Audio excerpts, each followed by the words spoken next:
Good morning मेरे सभी students को। और मैं आज आप लोगों के लिए जो वीडियो बनाने आया हूँ भाई, हम लोग अपने 11th क्लास की फर्स्ट अपनी चैप्टर की वीडियो बनाएंगे जिसका नाम है फिजिकल वर्ल्ड। जैसे कि कुछ बच्चों ने आपकी 10th क्लास के बाद अपनी स्ट्रीम्स डिवाइड करी होंगी, जैसे आपने साइंस ली होगी किसी ने और किसी ने ली होगी आप लोगों की कॉमर्स। तो मैं कुछ लोगों को बात बताना चाहता हूँ। जैसे हम लोग जो है जो साइंस जिनकी स्ट्रीम है उनको कुछ बेनिफैक्टर्स बताता हूँ अपनी स्ट्रीम के। एक, जब आप लोग आगे जाएंगे कॉम्पिटिशन में तो आप लोगों को बहुत सारे फील्ड्स ऐसे मिल जाएंगे जिसमें आप लोगों को आगे बहुत सारी चीजें काम आएंगी। ठीक है। अब जैसे जब हम फिजिक्स पढ़ते हैं, जब हम केमिस्ट्री पढ़ते हैं, बायोलॉजी पढ़ते हैं, या इवन चाहे हम केमिस्ट्री आपके कॉमर्स के भी कुछ वो पढ़ेंगे, सब्जेक्ट्स पढ़ेंगे, हमारा ब्राइट जो आपका माइंड है वो काफी है ना ब्रॉड उसका नेचर का होता है। उसको आप जितना खोलेंगे, जितना आप चीजों को पढ़ेंगे, उतना ही आप लोगों के लिए सब चीजें ना फायदा करती हैं। लेकिन अगर हम अपने करियर की बात करें तो एज कम्पेयर टू, मैं ये नहीं बोलूंगा कि भाई कॉमर्स स्ट्रीम खराब है, लेकिन एज कम्पेयर टू कॉमर्स आप लोगों को काफी अच्छा एक चांस मिल जाता है इन सब चीजों के लिए जो आप आगे अपनी लाइफ में करना चाहते हैं। जो साइंस स्ट्रीम का एक बच्चा है उसका माइंड थोड़ा सा कंपैरेटिवली तेज चल जाता है as compare to the commerce के बच्चे के। ठीक है। तो मैं आप लोगों को आज जो चैप्टर शुरू कराऊंगा वो मैं आपको चैप्टर शुरू कराऊंगा फिजिकल वर्ल्ड। देखो यार, बुक का सबसे पहला चैप्टर है 11th क्लास का, नाम क्या है आपका? Physical world. हम ऐसे तो कर नहीं सकते कि भाई आपका छोड़ देंगे इस चैप्टर को कि बेटा ये तो आपकी थ्योरी वाला चैप्टर है और हम इसको खत्म कर दें। तो हमें पढ़ना तो इसमें सब कुछ है, छोटी छोटी सी चीजें आएंगी, बहुत माइन्यूटली समझ के चलना है, स्मार्ट स्टडी करनी है। और you have to learn all that things और द फैक्ट्स जो हम लोगों को यूजुअली नहीं पता होते हैं, ना ही हम इसके बारे में सोच पाते हैं। ठीक है भाई। तो चलो मैं आप लोगों को फिजिकल वर्ल्ड के बारे में बताता हूँ। सबसे पहले हम बात कर लेते हैं जो हम लोग स्ट्रीम अपनी पढ़ रहे हैं उसके बारे में, कि आपसे अगर कोई पूछे कि साइंस क्या है तो आप साइंस को किस तरह से डिफाइन कर पाएंगे और आप कैसे समझा पाएंगे अच्छे शब्दों में कि साइंस क्या है। तो मैं आपको एक नॉर्मल सी एक बात बताता हूँ। मान लो मुझे कहीं घूमने जाना है, लाइक मुझे मसूरी घूमने जाना है। मैं मोदीनगर में रहता हूँ। मोदीनगर एक जगह है जो आपके दिल्ली के पास पड़ती है। इन एंड अराउंड आपका 250-300 किलोमीटर दूर है मेरा मसूरी। तो अगर मैं उसके बारे में देखूं तो भी मैंने वहां पे क्या करा, गूगल पे टाइप करी कि मसूरी में आपके जो टूरिस्ट स्पॉट है वो कौन कौन से हैं, और मुझे वहां पे पता चला कि भाई यहाँ पे इतनी आपकी घूमने के लिए स्पॉट है। आपका इवनिंग के टाइम पे ये घूमता है। वहाँ की माल रोड के बारे में पता चला कि भाई ये मॉल रोड इतनी लंबी है, वहाँ पे की स्पेशलाइजेशन ये है, वहाँ पे इतने विलेजेस हैं, वहाँ के खाने के लिए जो डिशेज है वो फेमस है, इस लेन में ये चीजें मिलती हैं, इस विलेज की ये चीज फेमस है। आप जब घूमने जाओगे तो आपने उससे पहले ना सारी की सारी चीजों के बारे में आपने उसके बारे में पढ़ लिया, तो आपका एक थॉट प्रोसेस बन गया उस बारे में।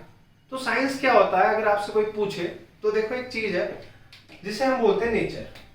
क्या बोलते हैं अभी? नेचर। इस शब्द के ऊपर पूरा का पूरा साइंस है ना काम करता है। अब आप कहोगे सर कैसे काम करता है? तो देखो भाई, साइंस का हिसाब किताब क्या है। मेरे को कोई बात किसी इंसान ने बताई, मैंने उस चीज के ऊपर क्या करा, एक्सपेरिमेंट करा, उसके बारे में हमने पढ़ा, तब हमें पता चला। जैसे पहले टाइम पे क्या हुआ, एक टाइम पे आपको बोला गया कि आपके एक नाम है जो हमने बचपन से पढ़ा है जिसको हम बोलते हैं सोलर सिस्टम। सोलर सिस्टम का क्या हिसाब किताब है आप समझे। देखो मैं आपको समझाता हूँ कि फिलॉसफी क्या होती है। जैसे हम लोग बोलते हैं ये फिलोसफर है और ये साइंटिस्ट है, इसमें क्या फर्क होता है आपको यहाँ से क्लियर हो जाएगा, बिल्कुल विजन क्लियर हो जाएगा आप लोगों का कि क्या क्लियरिटी है इसमें। देखेंगे आप लोग सभी। हमने क्या पढ़ा है कि आपका जो सन है वो बिल्कुल सेंटर है किस चीज का भाई? सोलर सिस्टम का। मान ली हमने बात। इसके बाद हमें बोला गया कि सन के चारों ओर अर्थ घूमती है। ये हमने बचपन से पढ़ा है कि सन के चारों तरफ क्या करती है? अर्थ घूमती है। अब एक बात समझो आप, सन की रेज यहां से जब अर्थ के साइड 1 पे पड़ेगी तो साइड 1 पे आपका दिन निकला रहेगा, हाँ या ना? तो आप लोगों को समझ में आ रहा होगा, सन की रेज यहां से गई, साइड 1 पे पड़ी तो दिन निकल रहा होगा कहां पे? साइड 1 पे। मैं यहाँ पे हिंदी में लिख लेता हूं दिन। हिंदी हमारी मातृभाषा है, हम हिंदी से समझ लेते हैं सारी की सारी चीजों को। दिन निकला आपका साइड 1 पे, लेकिन साइड 2 पे क्या हो रहा होगा आपका? रात हो रही होगी। ये तो सीधी प्रैक्टिकल बात है। क्यों? क्योंकि सन की रेज वहां तक नहीं पहुंच पा रही होगी। ठीक बात है भाई, यहां तक की बात समझ में आई। तो ये एक बात थी, ये एक बात किसी इंसान ने बोली, हमें वो बात बिल्कुल 100% समझ में आ गई। फिर एक दूसरा इंसान आया, उसने बोला कि नहीं भाई साहब आप ये बात गलत बता रहे हो, हम नहीं मानते इस बात को। उसने बोला कि भैया एक काम करो, आप अर्थ को सेंटर लो, क्योंकि धरती हमारी माँ है। ये तो आपको बात सुनील शेट्टी ने भी बताई कि धरती हमारी माँ है। तो हमने मान ली कि भाई अर्थ जो है आपकी क्या है, वो बिल्कुल सेंटर पे। ठीक है। और इसके चारों तरफ कौन चक्कर काट रहा? सन काट रहा। हमने कही ये बात कैसे सही है?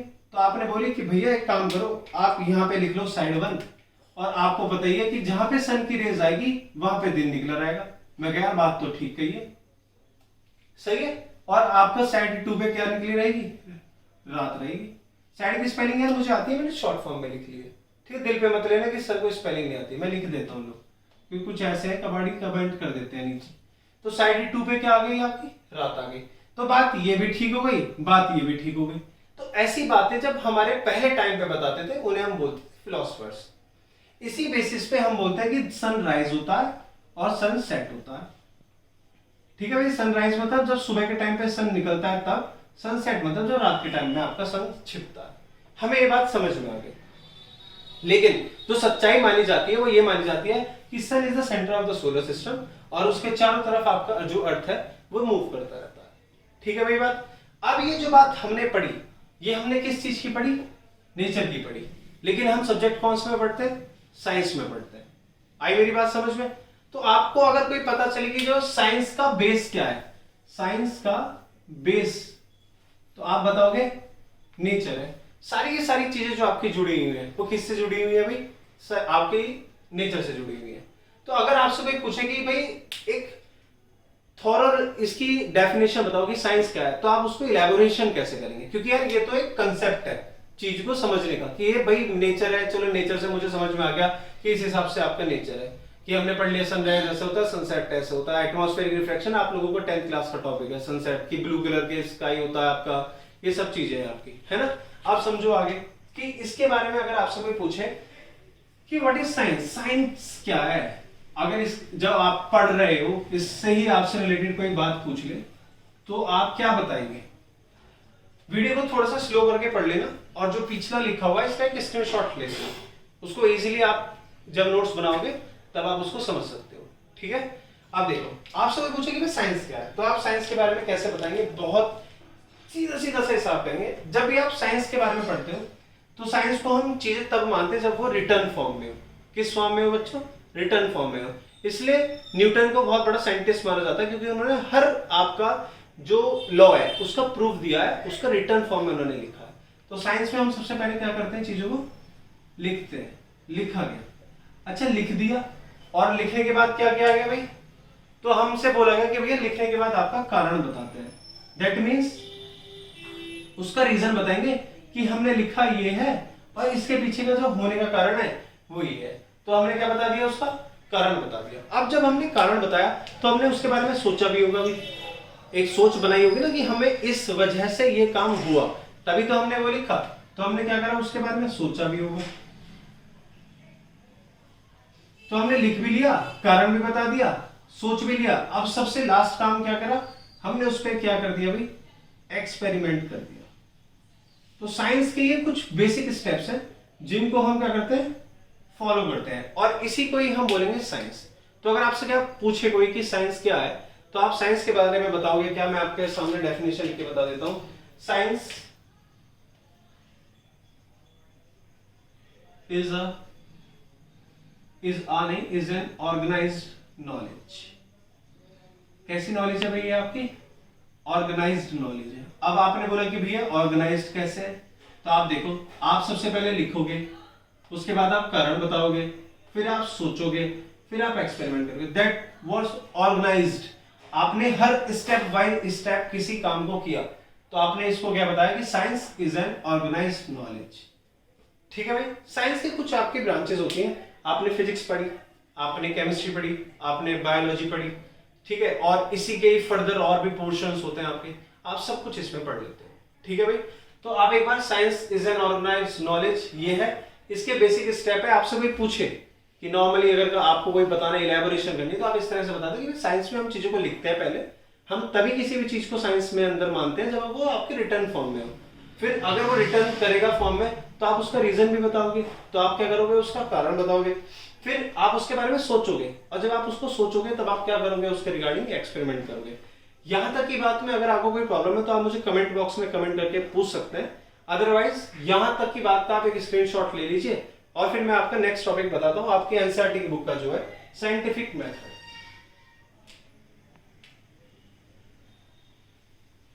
चलो भाई देखो, पेपर में आपका 3 से लेकर 4 नंबर का आता है, और अगर नहीं भी आता तो यार आपकी किताब का पहला चैप्टर है, आपको पढ़ता रहना चाहिए। फिजिक्स जैसा सब्जेक्ट है, इससे तो प्यार होना चाहिए, इतना प्यारा सब्जेक्ट है।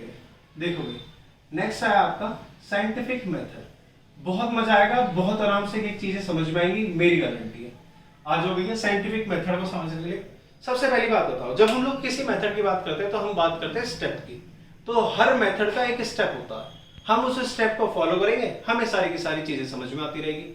जैसे साइंटिफिक मेथड में आपने मुझे बताया कि भैया हम सबसे पहले स्टडी करते हैं नेचर की, तो मेरा पहला स्टेप क्या होगा, टू स्टडी द नेचर। मैंने समझ ली भाई ये बात कि टू स्टडी द नेचर, सही बात है। दूसरी बात है आपकी ऑब्जर्वेशन। आप क्या करते हो, ऑब्जर्वेशन करते हो। अब इस बात को मैं कैसे समझूं कि भाई ऑब्जर्वेशन क्या है, तो प्यारे बच्चों मेरी एक बात सुनो बहुत ध्यान से। क्या, एक पाइप है, अरे क्या है, एक पाइप है, और जो बोल बोल के नहीं पड़ेगा माता रानी उसे पाप लगाएगी। तो एक पाइप है आपकी, पाइप का एक पोर्शन है जहां से आपने पानी को डाला, ऊपर से नीचे की तरफ के एरो शो कराता है कि ऊपर से नीचे की तरफ पानी गिरा, तो इजीली ये फ्लो आउट हो जाएगा, इसमें कोई भी एनर्जी हमें लगाने की जरूरत नहीं पड़ेगी। हाँ या ना, तो आपको पता ही है कि बिल्कुल नहीं पड़ेगी। पानी यहां से डालेंगे, नीचे की तरफ आराम से फ्लो ये हो जाएगा।